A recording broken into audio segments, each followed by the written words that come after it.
First cinema నాది actual love story అనమాట. నాకు థ్రిల్లర్స్ చేద్దాము అంటే లవ్ స్టోరీ సేఫెస్ట్ బెట్ అని డిసైడ్ అయిపోయాను.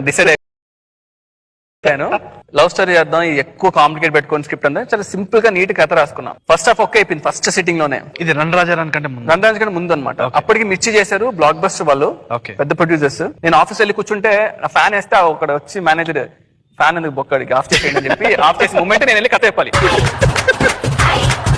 మేబీ బయట నుంచి గాలికి వస్తుంది అనుకున్నాడేమో.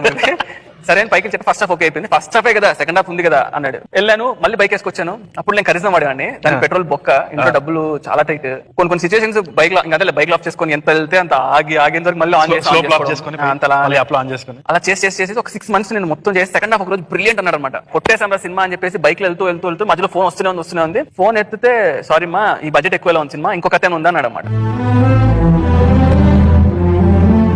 ఇంకా సినిమాలో ఉదయ్ కిరణ్ గారి సినిమా లాగా వర్షము, కంట్లో నీళ్లు కనపడుకోకుండా చెట్టు కింద కూర్చొని ఒక 3 hours 4 hours ఒకనే. అప్పుడు ఫోన్ చేసి ఉంటే నేను కూడా నా స్ట్రగల్ ఇద్దరం చెప్పుకునే వాళ్ళం చెట్టు కింద. ఆ టైంలో మ్యూచువల్ గా ఒక జూబ్లీహిల్స్ లో మాదాపూర్ లో అందరూ వాస్తు ఒకటే సెట్ అయ్యారు. ఆ కథలు ఎవరు చెప్తారు, ఎవరు జడ్జ్ చేస్తా తెలియదు. ఆ కథ అలానే ఉండిపోయింది. ఇప్పుడు కూడా ఎవరు దాన్ని కాదు, వాస్తవానికి ఆ రోజు ఏడ్చినాం అనమాట. కొంచెం ఏడ్చానా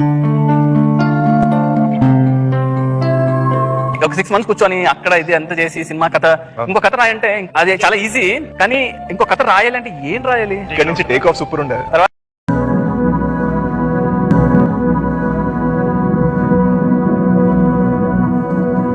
ఆటో వాడు వచ్చి ఏంటి బస్ ఏం ప్రాబ్లం అంటే, సార్ బండి వేసుకో భయ్యా వెళ్ళిపోయాడు కిందికి, బండి ఎక్కన్నాడు.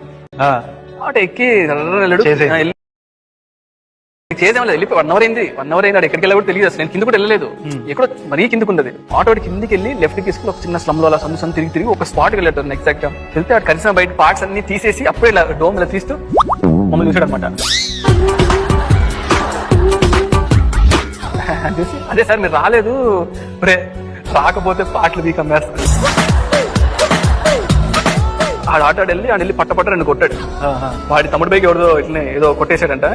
వీడు మళ్ళీ తెచ్చేసుకున్నాడంట. నేను ఒకటి దొరికాను పక్కన. వాడు డైరెక్ట్ తీసుకొచ్చేసి 2 పీకాడు. పీకి వాటిని కూర్చొని పాటలన్నీ ఫిక్స్ చేస్తూ వాటితో మాట్లాడుతున్నాం.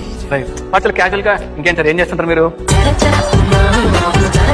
కొట్టేసినోడు నా పాట ఫిక్స్ చేస్తూ నాతో మాట్లాడుతున్నాడు అనమాట.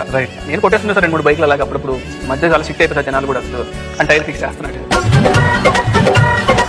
బట్ ఫస్ట్ టైం అసలు మంచోడు అనుకున్నా, తర్వాత దొంగ అనుకున్నాను. తర్వాత పాపం చాలా మంచోడు వాడు. బేసికలీ దొంగ మంచోడు దొంగ పక్కన పెడితే కానీ వాడు యూనిక్ స్టోరీ టెల్లర్ ఏమో. ఎగ్జాక్ట్ వరకు వాడి క్యారెక్టర్ ఏందో నువ్వు అర్థం కాదు. Grey character.